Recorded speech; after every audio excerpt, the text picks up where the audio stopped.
Types of WBCs क्या क्या है, उसका ट्रिक क्या है। तो आपको सिंपल से एक चीज़ याद रखना है, वो है नेवर लेट monkeys ईट बनानास। आपको सिर्फ इतना ही याद रखना है, नेवर लेट मंकीज ईट बनानास। यहाँ क्या होगा, एन से न्यूट्रोफिल, ठीक है। एल से क्या हो रहा है आपका, लिम्फोसाइट। एम से क्या है आपका, मोनोसाइट। ई से क्या है, एसिनोफिल।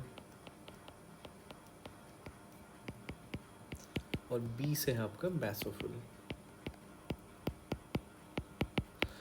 अभी यहाँ पर में जो ट्रिक आपने याद कर लिया, never let monkey eat bananas, neutrophil, lymphocyte, monocyte, eosinophil, basophil. अभी आपको एक चीज़ देखना है कि इनमें से ग्रैन्युलोसाइट्स कौन सा है और एग्रैन्युलोसाइट्स कौन सा है। तो जहाँ भी आपको ये फिल वर्ड दिख जाए ना, जहाँ भी आपको ये फिल वर्ड दिख जाए, उसका मतलब कि वहाँ पर में ग्रैन्यूल्स है, वो एक ग्रैन्युलोसाइट होगा। ओके, जैसे कि न्यूट्रोफिल, यहाँ आपको फिल दिख रहा है, एसिनोफिल फिल दिख रहा है, बैसोफिल यहाँ पे फिल दिख रहा है। इसका मतलब ये तीनों क्या है, ये जो तीनों हैं ये है ग्रैन्युलोसाइट। ओके, और ये जो बच गए हैं ये तीनों हैं ये दोनों हैं एग्रेनुलोसाइट। ओके, अब कितना परसेंटेज है वो अगर देखें तो वो कैसे निकालेंगे, सिंपल सा आपको याद रखना है, 6 3 6 3 1, 6 3 6 3 1। ओके, अब ये जो पहला वाला जो 6 और 3 है, इन दोनों में आपको सिर्फ एक एक ज़ीरो ऐड कर देना है, बस हो गया।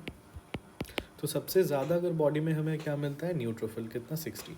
अगर आप इससे आप नीट के लिए जो ऑप्शंस रहते हैं उससे आप आराम से निकाल पाओ, क्योंकि एनसीईआरटी में दिया गया है 60 to 65%। ओके, यहाँ दिया गया है 20 to 25%। तो जितना करीब हो रहा है उस हिसाब से आप आंसर कर सकते हो। ओके, ये दिया गया है 6 to 8%, ये दिया गया है 2 to 3%, ये दिया गया है 0.5 to 1%। ओके, तो इस तरह से आपने बहुत ही ईजी तरह से इसको समझ लिया और याद भी कर लिया है।